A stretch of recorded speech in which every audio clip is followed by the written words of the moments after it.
அனைவருக்கும் வணக்கம். Welcome back to our TN வேலைவாய்ப்பு சேனல். ஃப்ரெண்ட்ஸ், இன்றைக்கி நம்ம வீடியோவில் என்ன பார்க்க போகிறோன்னா, அதாவது மெட்ராஸ் ஹைகோர்ட்லேருந்து பார்த்தீங்கன்னா நம்ம அந்த டாக்குமெண்ட்ஸ் அப்லோட் பண்ணக்கூடிய அந்த ப்ராசஸ் அப்படின்றத கொடுத்துருந்தாங்க. ஸோ நம்ம எல்லாமே டாக்குமெண்ட் அப்படின்றத அப்லோட் பண்ணி முடிச்சிட்டோம். ஸோ இப்போ அடுத்து என்ன ப்ராசஸர் அப்படின்ற மாதிரி நிறைய பேர் கமெண்ட்ஸில் கேட்டிருந்தீங்க. ஸோ அதுக்கான ஒரு கிளாரிஃபிகேஷன் இந்த வீடியோவில் பார்த்துடலாம். அதே மாதிரி அடுத்து இந்த வாய்மொழி தேர்வு அப்படின்றது எங்கே சார் வந்து கண்டக்ட் பண்ணுறாங்க அப்படின்ற மாதிரி கேட்டிருந்தீங்க. ஸோ அதை பற்றியும் ஒரு கிளாரிஃபிகேஷன் பார்த்துருவோம். அதேமாதிரி உங்களுக்கு வந்து இந்த ரிசல்ட் எப்போ ரிலீஸ் ஆகும் அப்படின்றதையுமே ஒரு கிளாரிஃபிகேஷன் வந்து இந்த வீடியோவில் பார்த்துடலாம் ஃப்ரெண்ட்ஸ். ஸோ வந்து எப்போ எக்ஸ்பெக்ட் பண்ணலாம் அப்படின்ற மாதிரி ஒரு டீட்டெயில்ஸ் பார்த்துடலாம்.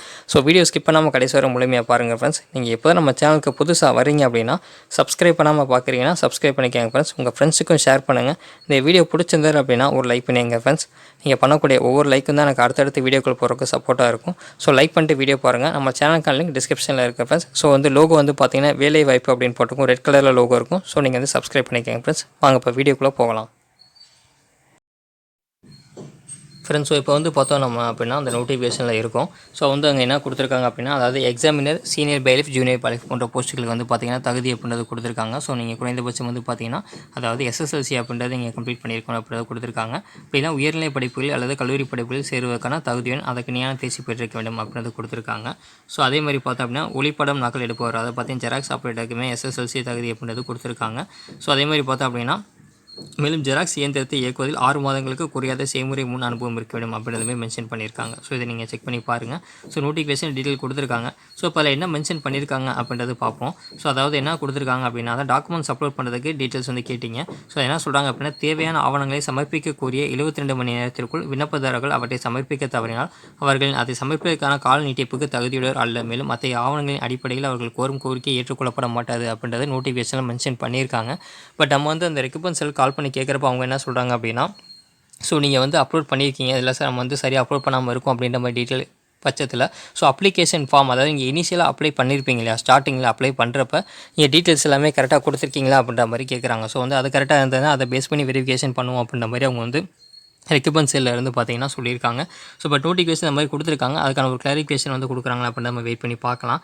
ஸோ வந்து பார்த்தோம் அப்படின்னா அடுத்து என்ன கொடுத்துருக்காங்க அப்படின்றத பார்க்கலாம். ஸோ வந்து பார்த்தோம் அப்படின்னா அதாவது அந்த டீட்டெயில்ஸ் வந்து கொடுத்துருக்காங்க. அதாவது பொது எழுத்து தேர்வு, அது பார்த்திங்கன்னா OMR வந்து முறையில் வந்து எக்ஸாமினேஷன் அப்படின்ற கண்டக்ட் பண்ணியிருந்தாங்க. ஸோ 170 மதிப்பெண்கள். அதேமாதிரி இந்த வாய்மொழி தேர்வு, அது பார்த்திங்கன்னா 30 மதிப்பெண்கள், அதாவது வைபாஸ்ன்பாங்க. ஸோ 30 மதிப்பெண்களுக்கு வந்து பார்த்திங்கன்னா அடுத்த ஸ்டேஜுக்கு வந்து ப்ராசஸ் அப்படின்றது இருக்கும். ஸோ நீங்கள் வந்து OMR பேஸ்ட் எக்ஸாமில் வந்து அந்த கட் ஆஃப் வந்து நீங்கள் எடுத்துட்டீங்க, அதாவது பார்த்திங்கன்னா அதுக்கான ப்ராசஸில் இருக்கீங்க அப்படின்னா உங்களுக்கு அடுத்த ப்ராசஸ் அப்படின்றது பார்த்திங்கன்னா அந்த வாய்மொழி தேர்வு அப்படின்றது கண்டக்ட் பண்ணுவாங்க. ஸோ அது ஒரு 30 மதிப்பெண்கள் அப்படின்றது இருக்கும். ஸோ அதுக்கு வந்து பார்த்திங்கன்னா உங்களுக்கு அந்த கால்ஃபர் அப்படின்றது கொடுப்பாங்க. ஸோ அடுத்து வந்து பார்த்தோம் அப்படின்னா என்ன கொடுத்துருக்காங்க அப்படின்றத பார்க்கலாம். ஸோ வந்து பாடத்திட்டம் டீட்டெயில்ஸ் எல்லாமே மென்ஷன் பண்ணியிருக்காங்க. ஸோ இதில் வந்து என்ன சொல்கிறாங்க அப்படின்னா, அதாவது விண்ணப்பதாரர் வந்து பார்த்திங்க அப்படின்னா பகுதி ஆவில் வந்து குறைந்தபட்ச தகுதி மதிப்பெண்களாக 40%, அதாவது 20 மதிப்பெண்கள் வந்து இங்கே வாங்கியிருக்கணும் அப்படின்னா மட்டும்தான் பகுதி பி, அதாவது பார்ட் பி அப்படின்றது மதிப்பீடு செய்யப்படும் அப்படின்றதுமே மென்ஷன் பண்ணியிருக்காங்க. ஸோ நோட்டிஃபிகேஷன் நீங்கள் செக் பண்ணி பார்த்துருக்கலாம். அடுத்து வந்து பார்த்திங்கன்னா வாய்மொழி தேர்வு கொடுத்துருக்காங்க பாருங்கள். ஸோ 30 மதிப்பெண்கள், அதாவது பார்த்திங்கன்னா நீங்கள் வந்து குறைந்தபட்சம் வந்து பார்த்திங்கன்னா 12 மதிப்பெண்கள் அப்படின்றது வாங்கியிருக்கணும். அதாவது பார்த்திங்கன்னா வாய்மொழி தேர்வு நீங்கள் அட்டன் பண்ணுறீங்க அப்படின்னா மினிமம் மார்க் வந்து ஒரு 12 மதிப்பெண்கள் அப்படின்றது வாங்கியிருக்கணும். ஸோ தான் வந்து பார்த்தீங்கன்னா எலிஜிபிள் அப்படின்ற மாதிரி சொல்கிறாங்க. ஸோ வந்து பார்த்தீங்கன்னா அதிகபட்ச மதிப்பெண்கள் 30, மினிமம் வந்து எலிஜிபிலிட்டி மார்க் அப்படின்றது நீங்கள் 30 மதிப்பெண்கள் அப்படியாவது வாங்கி, அதாவது பார்த்தீங்கன்னா 30 மதிப்பெண்களுக்கு 12 மதிப்பெண்கள் குறைந்தபட்ச மதிப்பெண்களாக நீங்கள் வந்து வாங்கியிருக்கணும். அதாவது அதிகபட்சமாக 30 வரை மார்க் வந்து கொடுத்துருப்பாங்க.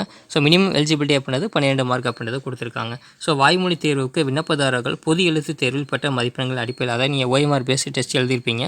ஸோ அதை பேஸ் பண்ணி பார்த்தீங்கன்னா அடுத்த ப்ராசஸ், அதை வாய்மொழி தேர்வு கூப்பிட்றாங்க. ஸோ அதில் வந்து 1:3 அப்படின்ற விகிதப்படி வந்து பார்த்தீங்க அல்லது ஒதுக்கீட்டு விதியை பின்பற்றி காலிப்பணியிடங்களின் எண்ணிக்கை மற்றும் தகுதி பெற்ற விண்ணப்பதாரரை பொறுத்து மெட்ராஸ் உயர்நீதிமன்ற ஆட்சேர்ப்பு பிரிவு நிர்ணயிக்கும் எண்ணிக்கையில் ஒவ்வொரு பதவிக்கும் தேர்வு செய்யப்படுவார் அப்படின்றது கொடுத்துருக்காங்க. ஸோ வந்து 1:3 அந்த ரேஷியோவில் வந்து கூப்பிடும் அப்படின்றது மென்ஷன் பண்ணியிருக்காங்க. அப்படி இல்லைனா அந்த ஒதுக்கீட்டு விதியை பின்பற்றி வந்து பார்த்தீங்க அப்படின்னா மெட்ராஸ் உயர்நீதிமன்ற ஆட்சேர்ப்பு பிரிவு மூலமாக வந்து பார்த்திங்கன்னா ஒரு பதவிக்கும் அந்த நிர்ணயிக்கும் எண்ணிக்கையில் வந்து பார்த்திங்கன்னா அது வந்து கூப்பிடும் அப்படின்றது கொடுத்துருக்காங்க. ஸோ 1:3 அப்படின்றது இன்க்ரீஸ் ஆகலாம் அப்படின்ற மாதிரியும் ஒரு வாய்ப்புகள் இருக்குது. ஸோ அது வந்து அவங்க அந்த லிஸ்ட்டு ரிலீஸ் பண்ணுறப்ப நம்ம வந்து செக் பண்ண முடியும். ஸோ அவங்க நோட்டிஃபிகேஷன் டீட்டெயில்ஸ் வந்து கொடுத்துருக்காங்க.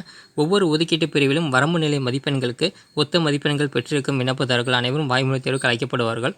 வாய்மொழி தேர்வு நேரத்தில் சான்றிதழ் சரிபார்ப்பு நடைபெறும் அப்படின்றத மென்ஷன் பண்ணியிருக்காங்க. ஸோ இதில் என்ன சொல்கிறாங்க அப்படின்னா, அதாவது இப்போ நீங்கள் ஒரே மார்க்காக இருக்கீங்க, ஒரு 2 பேர் வந்து பார்த்திங்கன்னா ஒரே மார்க்காக இருக்கும், அதை பார்த்தீங்கன்னா 110 மதிப்பெண்கள் அந்த மாதிரி இருக்காங்கன்னா அந்த 110 எடுத்து 2 பேருமே வந்து பார்த்திங்கன்னா வாய்மொழி வாய்மொழி தேர்வுக்கு வந்து கூப்பிட்டுருவாங்க அப்படின்றது சொல்கிறாங்க. ஸோ அப்படின்றப்போ வந்து உங்களுக்கு அது அதிகபட்சமாக எவ்வளோ மார்க் வாங்கியிருக்காங்களோ, அதாவது 110லேயே நிறைய பேர் இருக்காங்க அப்படின்னா 110 மார்க் வந்து சேமாக வாங்கியிருக்கவங்களுக்கு ஃபுல்லாமே வந்து அந்த கால் ஃபார் அப்படின்றது பண்ணுவோம் அப்படின்றது சொல்கிறாங்க. ஸோ அதிலே வந்து பார்த்திங்கன்னா அந்த வாய்மொழி தேர்வு அதாவது நடந்து முடிஞ்சதுக்கப்புறம் பார்த்திங்கன்னா சர்டிஃபிகேட் வெரிஃபிகேஷன் அப்படின்றது சேம் டைம் அன்றைக்கி வந்து கண்டக்ட் பண்ணிடுவோம் அப்படின்றதுமே மென்ஷன் பண்ணியிருக்காங்க. ஸோ அந்த டீட்டெயிலாம் கொடுத்துருக்காங்க. ஸோ வந்து பார்த்தோம் அப்படின்னா வாய்மொழி தேர்வு அப்படின்றது பார்த்திங்கன்னா மெட்ராஸ் உயர்நீதிமன்ற ஆட்சேர்ப்பு பிரிவு நிர்ணயிக்கும்படி சென்னையிலோ அல்லது வேறு இடத்துல வாய்மொழி தேர்வு நடைபெறும் அப்படின்றதுமே கொடுத்துருக்காங்க. ஸோ இதை நீங்கள் செக் பண்ணி பார்க்கலாம். ஸோ வந்து பார்த்திங்கன்னா வாய்மொழி தேர்வு அப்படின்றது அந்த ரெக்யூப்மெண்ட்ஸில் அவங்க வந்து முடிவு பண்ணுறது தான். ஸோ வந்து ஒன்று சென்னையில் வந்து கண்டக்ட் பண்ணலாம், அப்படி இல்லை அப்படின்னா அவங்க வந்து அந்த டிஸ்ட்ரிக்ட்டில் கண்டக்ட் பண்ண மாதிரி இருந்தாலும் கண்டக்ட் பண்ணுவாங்க. ஸோ அவங்க வந்து என்ன இன்டிமேஷன் கொடுக்குறாங்களோ அதை பேஸ் பண்ணி தான் அந்த இன்டர்வியூ அதாவது வாய்மொழி தேர்வு அப்படின்றது கண்டக்ட் பண்ணுவாங்க ஃப்ரெண்ட்ஸ். ஸோ அதுதான் நோட்டிஃபிகேஷன் மென்ஷன் பண்ணியிருக்காங்க. ஸோ அடுத்து செலெக்ஷன் லிஸ்ட் அப்படின்றது அந்த ப்ராசஸ் எல்லாம் முடிஞ்சதுக்கப்புறம் தான் உங்களுக்கு அந்த தெரிவு பட்டியல் அப்படின்றது செலக்ட் பண்ணுவாங்க. ஸோ அதில் என்ன கொடுத்துருக்காங்கன்னு பார்க்கலாம். பொது எழுத்துத் தேர்வு மற்றும் வாய்மொழி தேர்வின் விண்ணப்பதாரர்கள் பெற்ற மொத்த மதிப்பெண்களின் அடிப்படையிலும் தகுதி மற்றும் இடஒதுக்கீடு விதியை பின்பற்றியும் தேர்வாணையம் இறுதிப் பட்டியல் தயாரிக்கப்படும். ஸோ ஃபைனல் செலெக்ஷன் லிஸ்ட் அப்படின்றது இந்த வாய்மொழி தேர்வு முடிஞ்சதுக்கப்புறம் பார்த்தீங்க அப்படின்னா உங்களுக்கு அவங்க ஒரு லிஸ்ட் அப்படின்றது வெப்சைட்டில் ரிலீஸ் பண்ணுவாங்க. ஸோ அதில் அந்த செலெக்ஷன் லிஸ்ட் அப்படின்றது நம்மளுக்கு வரும். ஸோ அதில் தான் வந்து யார் யார் செலக்ட் ஆகிங்க அப்படின்ற டீட்டெயில்ஸ் எல்லாமே மென்ஷன் பண்ணியிருப்பாங்க. அதில் என்ன சொல்கிறாங்கன்னா இறுதி தெரிவு பட்டியல் இடஒதுக்கீடு விதி மற்றும் தகுதி அடிப்படையில் ஒவ்வொரு பதவிக்கும் தனித்தனியாக சென்னை உயர்நீதிமன்றத்தின் ஆட்சேர்ப்பு இணைய முகப்பில் அதாவது மெட்ராஸ் ஹைகோர்ட் ரெக்கமெண்ட் போர்ட்டலில் பதிவேற்றம் செய்யப்படும் அப்படின்னு சொல்லியிருக்காங்க. ஸோ நீங்கள் வந்து அந்த வெப்சைட்லேயே போய் மெட்ராஸ் ஹைகோர்ட்டுடைய வெப்சைட்லேயே போய் நீங்கள் அந்த செலெக்ஷன் லிஸ்ட் அப்படின்றத செக் பண்ணிக்கலாம். ஸோ வந்து பார்த்தீங்கன்னா இந்த வாய்மொழி தேர்வு கண்டக்ட் பண்ணி முடிச்சதுக்கப்புறம் அவங்க ஃபைனல் லிஸ்ட் அதாவது பார்த்தீங்கன்னா நீங்கள் எடுத்துக்கக்கூடிய மார்க் பேஸ் பண்ணி அதாவது பார்த்தீங்கன்னா டோட்டலாகவே எவ்வளோ மார்க் பேஸ் பண்ணி நீங்கள் அதுக்கு தகுந்த மாதிரி வந்து செலெக்ஷன் லிஸ்ட் அப்படின்றது ரிலீஸ் பண்ணுவாங்க. சான்றிதழ் சரிபார்ப்புக்கு அழைக்கப்பட்ட விண்ணப்பதாரரின் தகுதி அசல் ஆவணங்கள் சான்றுகளை ஆய்வு செய்து சரிபார்த்த பிறகு இறுதியாக தகுதியான தேர்வுகள் குறித்து முடிவு செய்யப்படும் அப்படின்னு சொல்கிறாங்க. ஸோ டோட்டலாக வந்து பார்த்தீங்கன்னா உங்கள் டாக்குமெண்ட்ஸ் எல்லாமே வெரிஃபிகேஷன் அப்படின்றது பண்ணுவாங்க. ஸோ அது கம்ப்ளீட் பண்ணதுக்கப்புறம் தான் ஃபைனல் செலெக்ஷன் லிஸ்ட் அப்படின்றது ரிலீஸ் பண்ணுவோம் அப்படின்றதுமே மென்ஷன் பண்ணியிருக்காங்க ஃப்ரெண்ட்ஸ். ஸோ இதுதான் வந்து கொடுத்துருக்காங்க. ஸோ வந்து பார்த்தீங்கன்னா அடுத்து தேர்வு நடைபெறும் இடங்கள் மென்ஷன் பண்ணியிருக்காங்க. ஸோ இதுதான் வந்து இம்பார்ட்டன்ட் கொடுத்துருக்காது ஃப்ரெண்ட்ஸ். ஸோ வந்து பார்த்தீங்கன்னா அடுத்து இப்போ ரிசல்ட் எப்போ வரும் அப்படின்றது நம்ம அடுத்து பார்க்கலாம் ஃப்ரெண்ட்ஸ். ஸோ வந்து இப்போ நம்ம மெட்ராஸ் ஹைகோர்ட்டுடைய அந்த போர்ட்டலில் தான் இருக்கும், வெப்சைட் போர்ட்டல் தான் இருக்கும். ஸோ வந்து இதில் நம்ம செக் பண்ணோம் அப்படின்னா உங்களுக்கு வந்து பார்த்திங்கன்னா இதெல்லாம் வந்து இன்டிமேஷன் அப்படின்றது கொடுப்பாங்க. ஸோ அந்த நோட்டிஃபிகேஷனில் அந்த மென்ஷன் பண்ணுவாங்க. ஸோ இப்போ வர ரிசல்ட் அப்படின்றது அவங்க இன்னும் அந்த ரிலீஸ் பண்ணலை. ஸோ அதாவது அந்த லிஸ்ட் அப்படின்றது அடுத்த கட்ட ப்ராசஸ் அதாவது வாய்மொழி தேர்வுக்கு யார் யார் செலக்ட் பண்ணியிருக்காங்க அப்படின்ற டீட்டெயில்ஸ் இன்னும் வந்து ரிலீஸ் ஆகலை. ஸோ மேபி நம்ம வந்து பார்த்திங்கன்னா நெக்ஸ்ட் வீக் வந்து பார்த்திங்கன்னா அந்த ரிசல்ட் அப்படின்றது நம்ம எதிர்பார்க்கலாம். இப்போ தான் நம்ம டாக்குமெண்ட்ஸ் எல்லாமே அப்லோட் பண்ணியிருக்கோம். அது எல்லாமே அவங்க வந்து வெரிஃபிகேஷன் அப்படின்றது பண்ணுவாங்க. ஸோ வெரிஃபிகேஷன் கம்ப்ளீட் பண்ண உடனே உங்களுக்கு வந்து பார்த்திங்கன்னா ஆட்டோமேட்டிக்காக அடுத்து அந்த லிஸ்ட் அப்படின்றது வந்து பார்த்திங்கன்னா ரிலீஸ் பண்ணிடுவாங்க. ஸோ அடுத்து யார் யார் வந்து பார்த்திங்கன்னா வாய்மொழி தேர்வுக்கு செலக்ட் ஆகிருக்கீங்க அப்படின்ற டீட்டெயில்ஸ் வந்து உங்களுக்கு இந்த வெப்சைட்டில் வந்து பார்த்திங்கன்னா அப்டேட் பண்ணுவாங்க. ஸோ நம்மளுடைய சேனலையுமே வந்து பார்த்திங்கன்னா அப்டேட் பண்ணுவோம் ஃப்ரெண்ட்ஸ். ஸோ நீங்கள் நம்மளுடைய சேனல் வந்து தொடர்ந்து சப்ஸ்கிரைப் பண்ணுங்கள், வாட்ச் பண்ணிட்டே இருங்க. ஸோ வந்து பார்த்திங்கன்னா கடைசியாக வந்து அந்த டைம் எக்ஸ்டெண்ட் பண்ண டீட்டெயில்ஸ் மட்டும் தான் வந்து இப்போதைக்கு வெப்சைட்டில் வந்து அப்டேட் ஆகிருக்கு. ஸோ அடுத்த கிட்ட வேறு எதுவும் அப்டேட் வந்து அவங்க கொடுக்கல.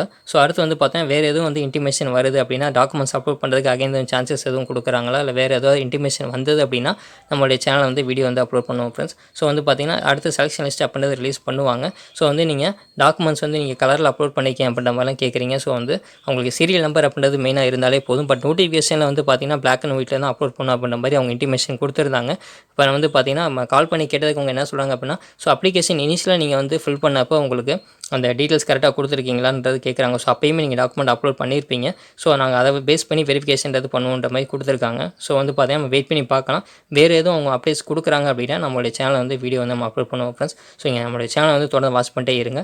சப்ஸ்கிரைப் பண்ணாமல் பார்க்குறீங்கன்னா சப்ஸ்கிரைப் பண்ணிக்கோங்க ஃப்ரெண்ட்ஸ். உங்களுடைய ஃப்ரெண்ட்ஸுக்கு ஷேர் பண்ணுங்கள். இந்த வீடியோ பிடிச்சிருந்தது அப்படின்னா ஒரு லைக் பண்ணுங்க ஃப்ரெண்ட்ஸ். நீங்கள் பண்ணக்கூடிய ஒவ்வொரு லைக்கும் தான் எனக்கு அடுத்தடுத்து வீடியோக்குள்ளே போகிறதுக்கு சப்போர்ட்டாக இருக்கும். ஸோ லைக் பண்ணிட்டு வீடியோ பாருங்கள் ஃப்ரெண்ட்ஸ். Okay, thank you.